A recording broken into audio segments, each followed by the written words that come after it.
Welcome to From Here to Eternity, a Gateway Seminary podcast about the nations. My name's Phil. I'm the host. I'm a professor at Gateway. Until recently, I lived overseas for about 20 or so years. In this podcast, we address topics that are related to the cross-cultural spread of the gospel from here in California, across the U.S., and throughout the world. Today, we have Stephen. He is the pastor of the King's Church in Ontario. It is a church plant that has been going on for about 2 to 3 years or so now. Just full disclosure, he's my pastor, so I want to be upfront about that. So if you see a little bit of familiarity, that's just because he is my pastor, and we are grateful for what he is doing in the area, and we're thankful that Stephen, you're able to come on today. Yeah, thanks, Phil. Appreciate you asking me to be on. It's great to be with you. Hey, can we just start off by you just talking about how you came to faith in Christ? Talk about where you're from and who you are, and just share that journey with us for a little bit. Yeah, sure thing.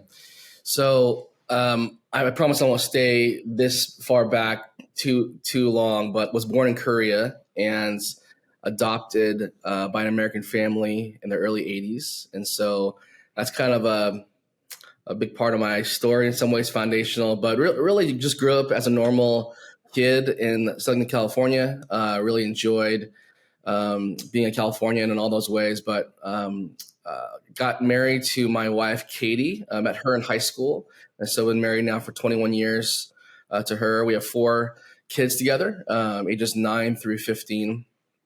And we live in Ontario, like you mentioned, planted the King's Church in 2022.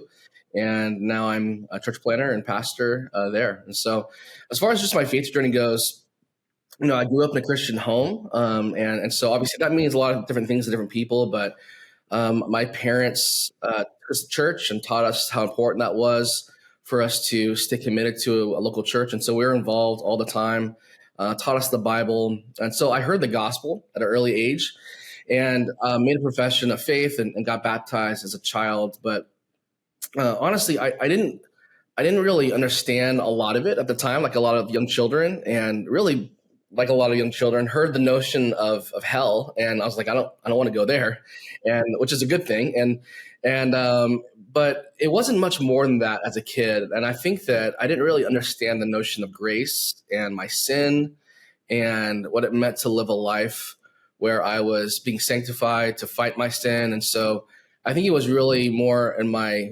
earlier teens, my middle teens, where I started to understand depravity, and the Lord used camps and youth groups to help me understand my own sin and what I was being saved from, and how that grace really made its way into every part of my life. And so in some ways, an early coming of faith story, which God has in his mercy sustained me in. And I think about a lot of people who had a similar story to me and walked away from faith, and so grateful that God saved me at an early age. Mm-hmm. So you said you were adopted. Can we talk a little bit about that? Is that Yeah, absolutely. Okay. Yeah. So I was adopted as a child. That my story is somewhat fuzzy. I think that there's definitely some things that are still even being uncovered currently. I haven't ever done the whole gone back to Korea thing. Part of that is due to the fact that I really enjoyed and have a lot of fulfillment and contentment around the life that God provided for me through my family. And so I'm not left with a lot of questions about my early childhood. In some ways, I've allowed God to just kind of, hey, this is your story. But from what I do know, I was sick as a baby, and police reports in Korea basically say that I was left at a barber shop. Still have those reports in a file nearby. And my parents, obviously in Asian culture, family is everything in the East, and keeping family together is very important everywhere, but especially in non-American contexts. And so the thinking there was that they must have been pretty sick or even on death's doorstep to drop me off there.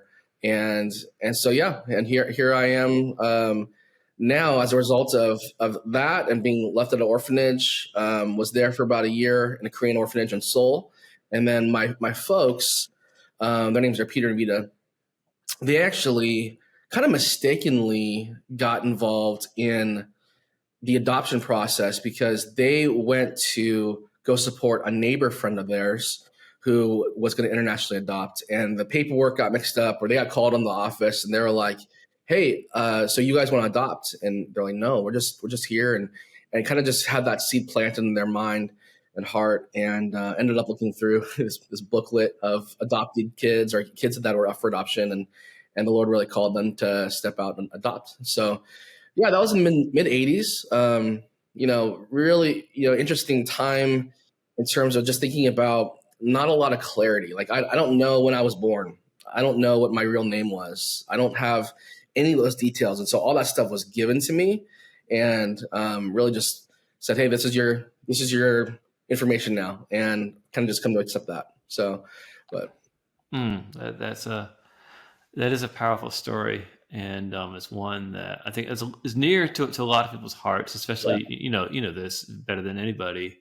Being a pastor is that's one of the things within the Christian community that we're that a lot of people do. So I think that'll be very very very yeah, helpful. absolutely. I think that there's definitely been times in my life where I've shied away from that story and been reticent to share parts of it. I think as a third culture kid, and Phil, maybe you even understand this being back in the States after all these years and kind of like not really having your place. And it's like I once was American and now I'm so I feel that sometimes in terms of depending on who I'm with, wanting to fit in, and especially as a young child, feeling that way. And now as I've gotten older and as I've realized like, wow, there's a lot of power in a story like that. The Lord's providence, the Lord's care for us, the Lord's the adoption spiritually, just how the parallels are there of us being given a new name and a new identity, and all those things have been really powerful in speaking in my life in the last 10 years or so.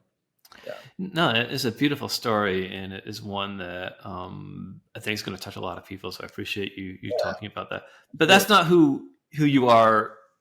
That's only just one part of your life, Sure. and what interests me, the most isn't your birth story. Is more about how did you go from you end up getting saved, Yeah. you end up getting married, Yep. and then you went from college to seminary to pretty you know this pretty decent position as in administration at this mega church in the area, Hmm. and now you decided to walk away from that and become a church planner, Yeah. which for a lot of people, especially in the Christian community, that just seems really odd, right? Because you had this ideal job making good, I imagine, good money, to Yeah. now, like, who knows where the money's going to come from 2-3 years from now. Yeah. Yeah, I think, my story professionally is one that I did not think would be my story. I grew up in a context where honestly, seminary was not something that was encouraged or valued, or theological education. It was almost looked down upon. And I don't think people would have said it that way at the time, but this is mid 90s, kind of at the height of seeker sensitive movement in many ways, and that was kind of the norm. And so I heard a lot of verses and encouragement from pastors and leaders just around just simply like, hey, love God, love others. We want to make sure that you're in that lane, and that's the most important thing. And so I went to APU, went to a Christian college, Zeus Pacific University nearby, got a degree in political science, really because I just enjoyed geopolitics and history, and was interested in that at the time. And so after my time at APU, I was involved in a church plant nearby, and that was kind of a funny job. I was like, oh, that's an interesting job, but led worship and kind of got my first taste of that type of church work. And then, I started to get involved around 2007 at Foothill Church. And at the time, it wasn't a large church. The process of the last 15, 20 years at Foothill has been more of a revitalization. And there's been, a lot of growth from, 100 people, over 1,000, 1,500 people now. But really at that time received just a ton of mentoring and coaching and encouragement to grow in lots of ways. And so in 2013, I went back to school to for my graduate degree in leadership. And so At the time, I was overseeing staff and thinking through strategy and really just helping kind of form and shape some of the ministry models that we wanted to accomplish and um, managing people and such. And then around 2016, enrolled at Midwestern Seminary out in Kansas City. And so worked on that remotely, got my MTS. And, meanwhile, my work had shifted at that point as far as that kind of move from the established big church kind of thing to being a church planner. My role at that time was overseeing our church plants and our missions efforts. And so I've always loved missions. I've always loved what God does through global context and how God is at work in different places all over the world. And so part of my job as executive pastor at the time was to really oversee and encourage church planners and missionaries. And so I got the opportunity to go to a number of different places and countries to go see what God is up to in Dubai and in Beirut and in Ireland and India and just started to kind of just see God at work. And so God really used that season of my life to open my eyes and in a way gently rebuke some of my settledness around, hey, we're kind of these very established. We could be here a long time. Our family's very comfortable. And yet there wasn't this missional edge to our life. There wasn't this openness to want to have people in our home and be hospitable and this desire to really see the gospel really affect communities on a larger scale. I think that we had been really faithful in our local context for a long time and people knew us and that was positive and it was very fruitful ministry. But I realized very quickly through those trips that, man, if God is using, folks in these small rural contexts, in these small urban contexts, Bible studies in apartments and people with zero training and boldly preaching the gospel, it's like, God, are you calling me to something else perhaps? And so, that was that realization of like, it wasn't time for us to sit in our hands any longer. It was time for us to move into a new season of life and ministry. And so I had recently turned 40.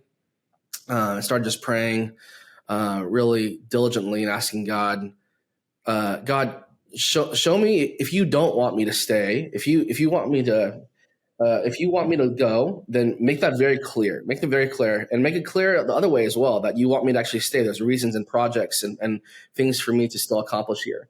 And God just made it clear over time that it was time for us to step into deeper waters of trusting him. So let our church know about a call to plant, sharing the news, sharing it with our elders, start to gather a core team.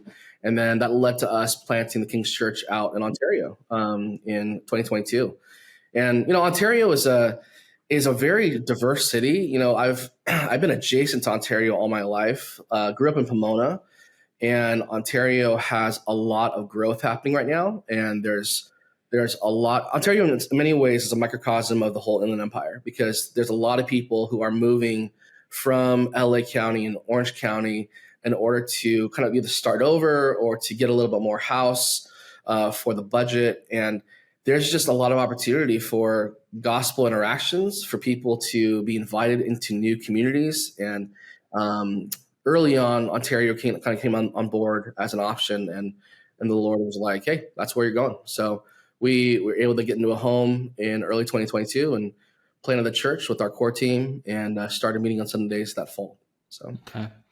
So can you tell me a little bit about within Ontario? You chose Ontario Ranch, yeah. And you're a pretty strategic mind. You're not going to do anything, without doing the research. So why Ontario Ranch versus, North Ontario or East Vale or somewhere else? Sure. Actually, yeah. So I would say that Ontario Ranch has more in common with East Vale. This whole area, I did read a few books on this early on in the process, but it was basically all owned by cattle ranches and farmers, everything from Chino, Ontario, Eastvale, Hoopa Valley, kind of anything south of the 60.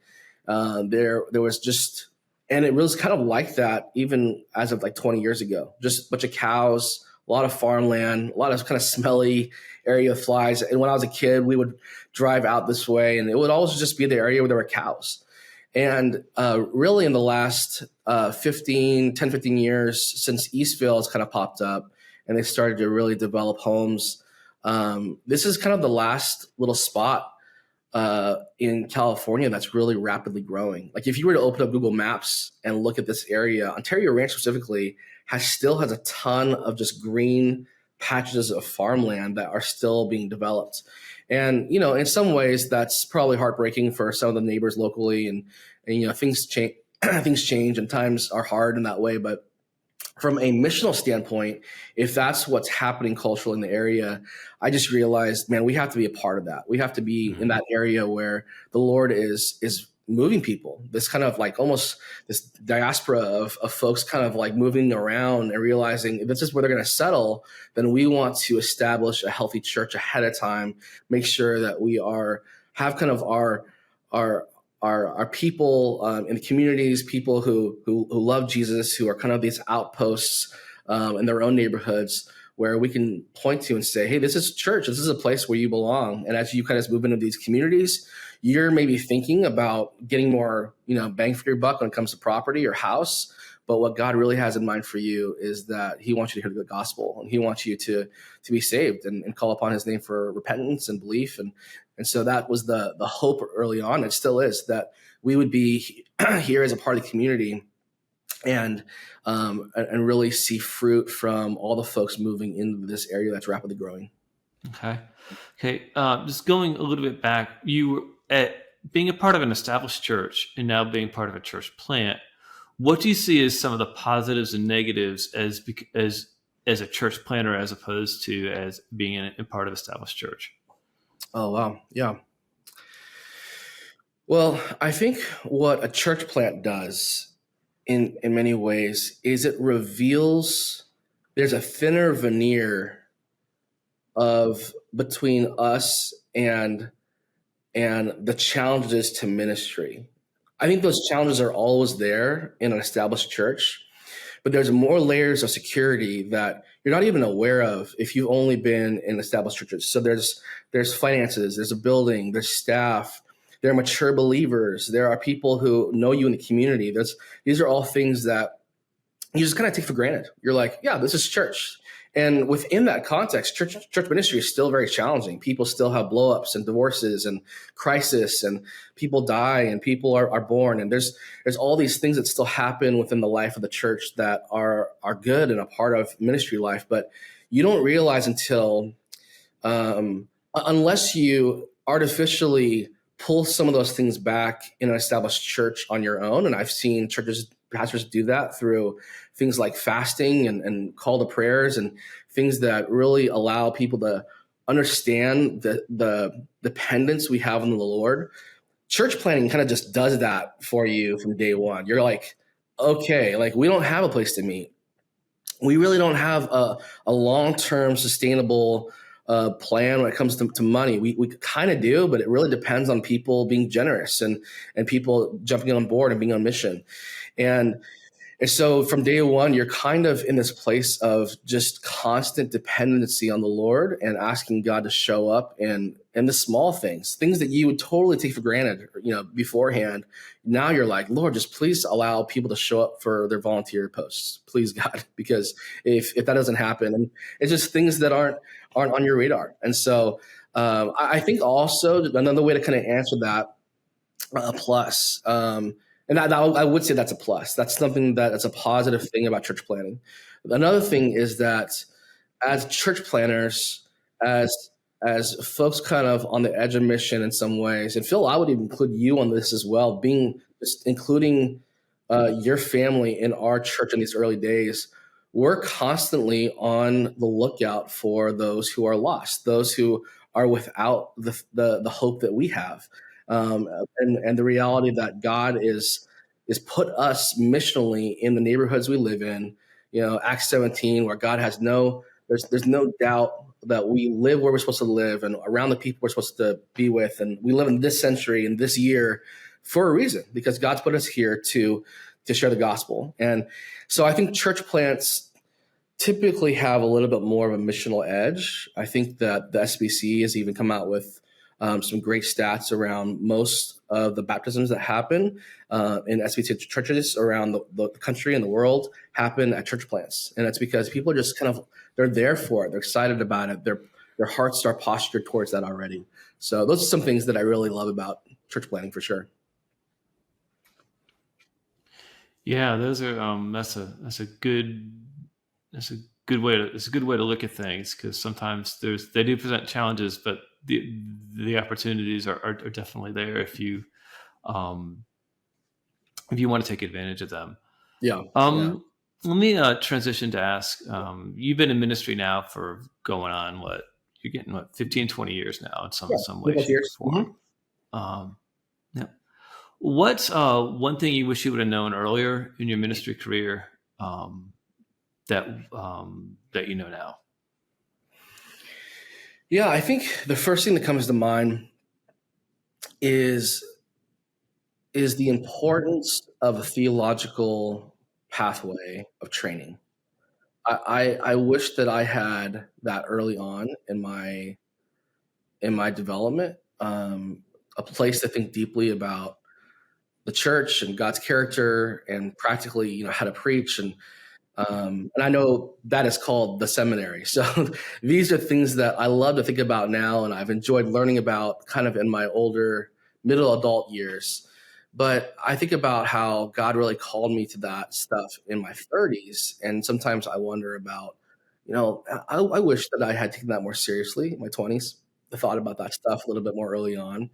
At the same time, I think God does some of his best work when we are ready and willing and able to change and grow.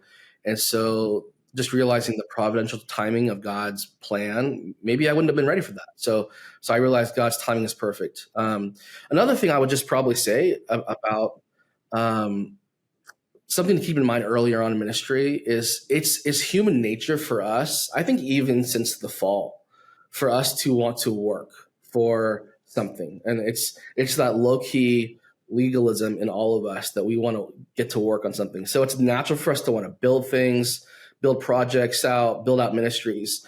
And so I would tell myself, early on, if I could, the consistent reminder of the importance of people in ministry. Just the importance that, there have been seasons where I've been very ambitious to build ministries or to create projects or programs. But it's just a simple reminder that people are the ministry. And I know we all hear that and know that. And I love that quote from Jared Wilson. He's an author who reminds us that, it's like, Pastor, if you get to the end of the week and you don't have any wool in your jacket, you might not be a shepherd. And just a reminder that it really is, you are called to shepherd the people. And it's good for us to build out structures and building projects and raise money and all those things that we're also called to. But we also need to make sure that we're about the people. You mentioned something earlier on about hospitality and how that plays an important role in your philosophy of ministry. Why do you believe hospitality is so important? And I get it from like an Eastern standpoint, right? Because overseas, where we were, it's pretty key. I don't see that so much in the U.S. So when you say hospitality, I'm like, oh, okay. Why is that important to you? Because it's not as important. I don't really hear that from a lot of other people. Yeah, I think that might be influenced a bit by my time just traveling overseas and seeing how people who don't have a lot of means, and not necessarily folks who are in poverty, but just regular folks who don't have, kind of those American dollars to throw around on missions trips, they will always open up their home and give what they have. And just the meaningfulness of that in allowing people to be blessed by that. And Phil, you know, of course, and probably your audience does as well, just the importance of the security and safety that is being established when you invite someone into your home. You're making a statement saying, "Hey, I got you for this season. I'm going to be your safety and security in this city that's foreign to you." And so that's an element of hospitality that I've always loved about seeing that overseas. Now, I think ironically, on the flip side of that, that's why I feel like it's kept with me, is because we don't have that in the States as much. And people are so fast to want to just pull in, open their driveway, open their garage door, pull in their garage and close it up, and not really hang out and have that neighborhood life that maybe, I don't know, maybe you and I grew up with early on as kids, even just riding our bikes and kind of having people around more often. And so I'm not just trying to say, hey, wouldn't it be great if the church went back to Mayberry and kind of had the good old days and nostalgia? I think that we see Jesus specifically model having meals with people over and over and over again throughout the Gospels.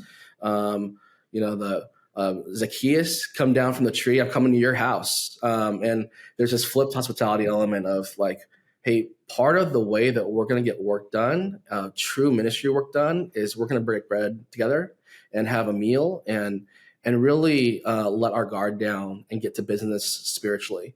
And so I've just benefited from that personally. So we try as much as possible to open up our home, to have neighbors over, to invite people over from the church.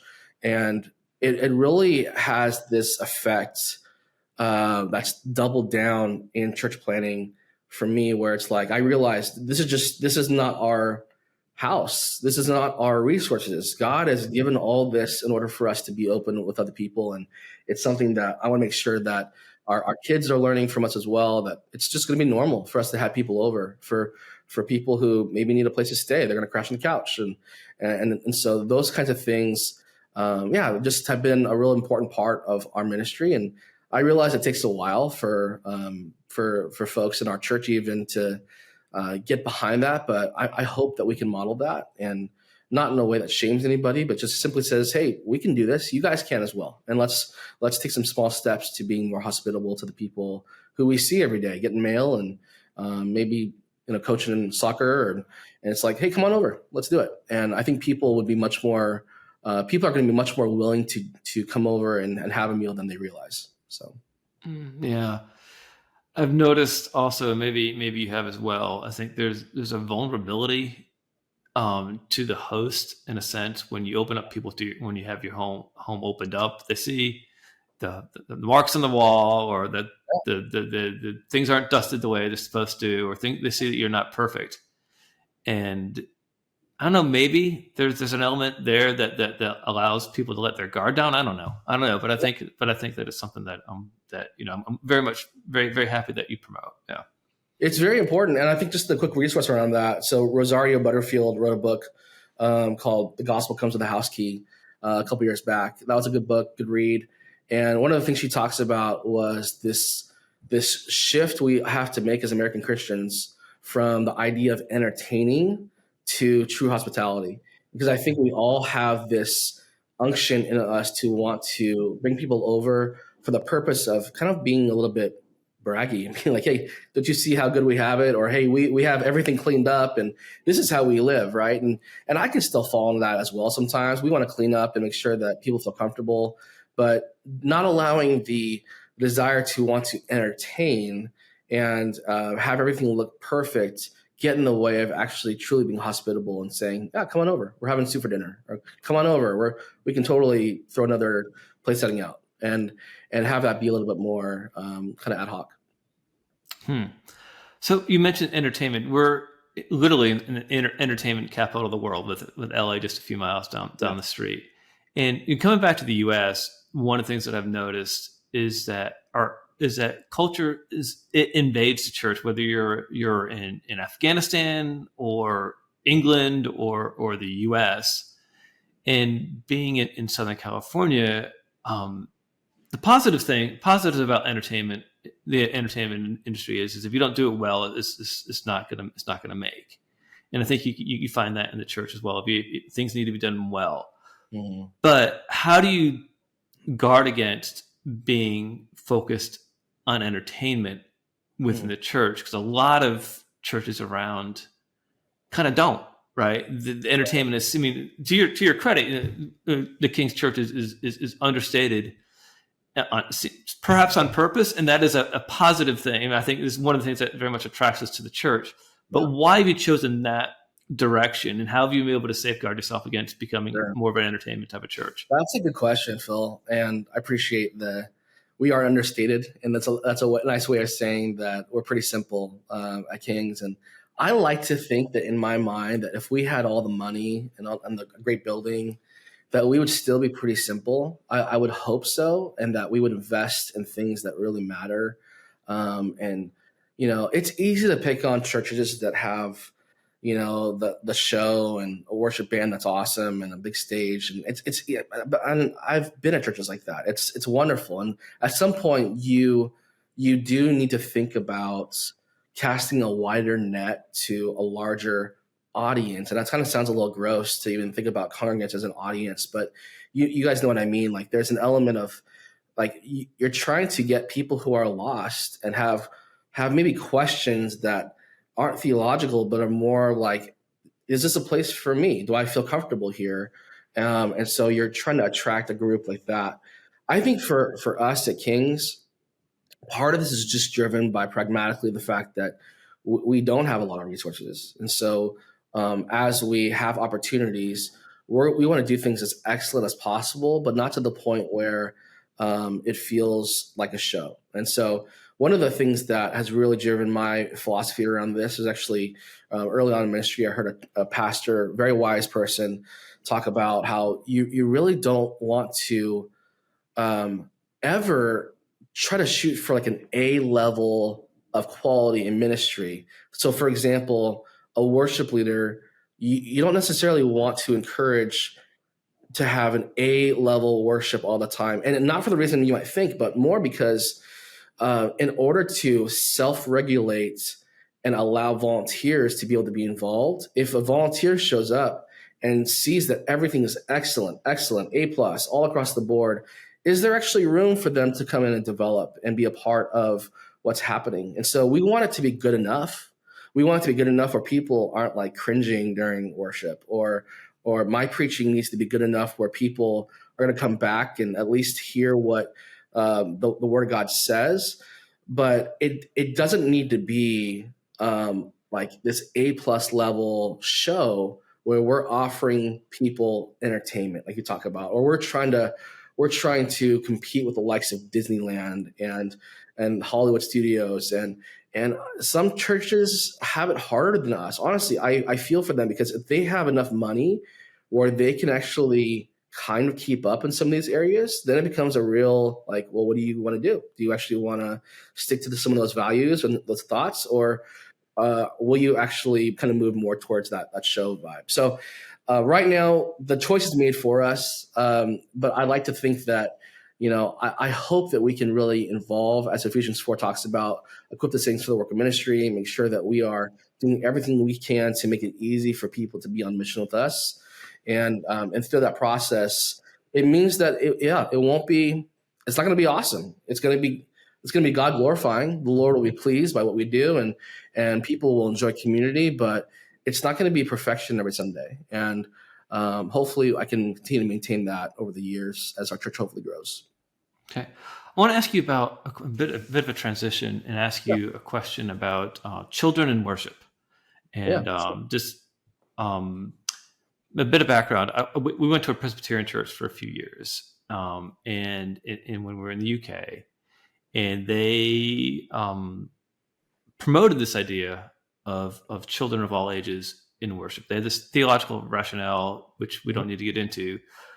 But one of the things that the pastor has said recently when I was talking to him, he's like, Phil, in this day and age, we want lost people to come to our church, and to take them away, to put them around a bunch of strangers, if their kids away around a bunch of strangers, at least in the UK, would be an odd type of thing, instead of having them in the service and allowing them to create a bunch of noise and whatever. I'm not sure how I'm still trying to figure out how that works practically in the US. And theologically, whether you agree with covenant theology or not, I think you could argue he makes a pretty convincing case for it. Right. With Kings, we do that some, we don't do that all the time. And I've talked to you a little bit about this in the past, so I'd like for you just to explain your rationale for why Yeah. you do what you do. Yeah, I think that again, this is all caveated by the reality that we're a church plant. We're making some choices in a vacuum of being pragmatic, and others because we really believe that we would do this no matter what. So I think that um, I love the notion that we should bring our kids in to service as often as is practical for us to model what it means to be engaged during service, for us to lift our hands and worship together, for us to model to our kids just these patterns of life. Sundays are important. We have Bibles that we bring to church. We're reading verse by verse. We sing these songs that have been sung for a long time together. And I think that's something that, as Deuteronomy 6 talks about, the great Shema. It's not this simple like, hey, you need to do family devotions every night around the table.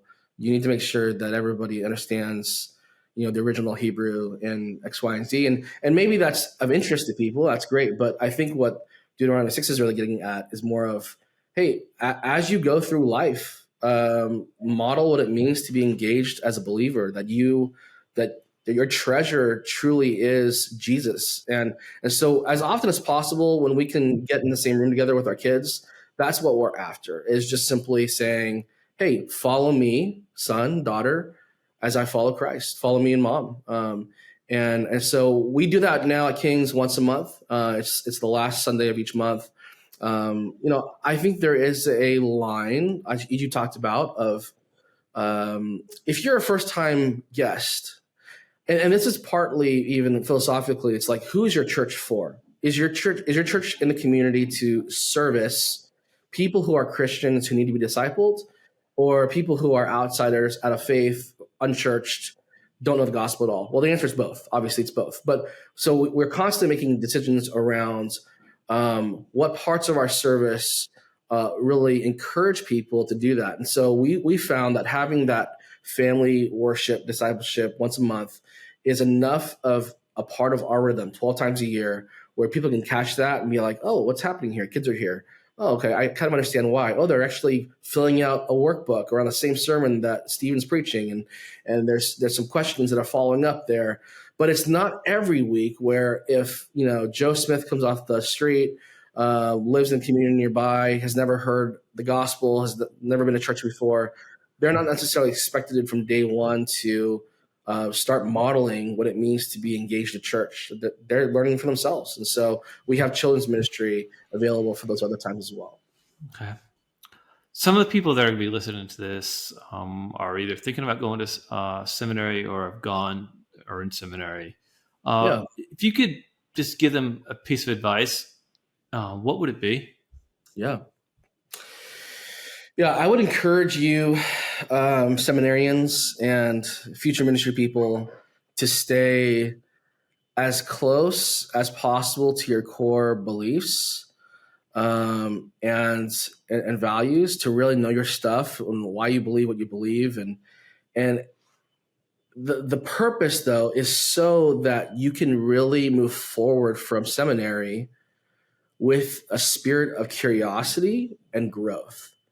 And I think that you want to read widely, not just theology, but biographies. And you want to engage in not just ecclesiology conversations, but pop culture conversations. And just to be a curious missionary wherever God has you. And so, don't capitulate on your beliefs. Stay grounded. Learn from seminary. Really solidify those things. But do so not so you can just be this arrogant, hey, I now know stuff, but so that you can now be a curious missionary. So that would be my encouragement, because I think there's a lot of people, a lot of pastors especially, it's human nature to allow arrogance to sneak in and kind of be like, hey, I kind of now have the answers. I've been to school for this, or I've been at a successful church that has a model that works. And that's normal. But look, like love what's most important. Love the gospel, historical orthodoxy, and then hold everything else really loosely and just learn from people and allow, countercultural experiences, global missionary experiences. Talk to people who do missions and ministry different than you, with the hope that you can pick something up in the way, because I know that you will, and I have as well. If there was like a book you could have, if you could recommend to someone, Christian, whether they're in seminary or not, we've gone through books in the church in the past, but if you could pick out a book or two, what do you think? What would those books be for you that have been impactful to you? So books that have been impactful for me, just to list off a few. I think about The Sovereignty of God by J.I. Packer. There's Desiring God by Piper. A book that I read recently that was really helpful by Brian Hedges called Watchfulness. That's been really great. The book that I would probably say has been most practical to me recently has been Instruments in the Redeemer's Hands by Paul Tripp, and just walking through that with one of our staff members, and just getting to the heart of desire and the heart of like asking good questions around counseling. And that book, Instruments in the Redeemer's Hands, have been probably the most helpful recently as a reread. So great. What is there anything that you'd like to promote? That you would like to promote, or how can people help you in your ministry? Yeah. So I'm a local pastor. I don't have any books that I've written or anything to promote per se. Other than just simply, if you live in the Ontario area, I'd love to have you come and check out King's Church. Meet at Colony High School every Sunday at 10 a.m. There's some amazing community that God is forming in that church, and there are some great things that are happening as we're being formed. And so we love to point people to King Jesus. We love to worship. We love our Bibles. We're walking through a series right now in Genesis, and so we have a YouTube page that you can check that out if you want to. But as I mentioned over and over again, we're a church plant, and so there's lots of ways to get involved. And so, but more broadly, we'll just encourage you guys to attend and commit a local church somewhere where you're at. And maybe you're listening from far away, but just remind you to go and be a model church member.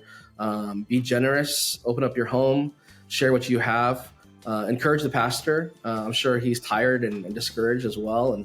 And so, go wherever you're at and make an impact in your local church. Hey, Stephen, thank you for your time. I appreciate it. Appreciate you taking your time out of your day. Yeah, absolutely, Phil. Thanks for having me.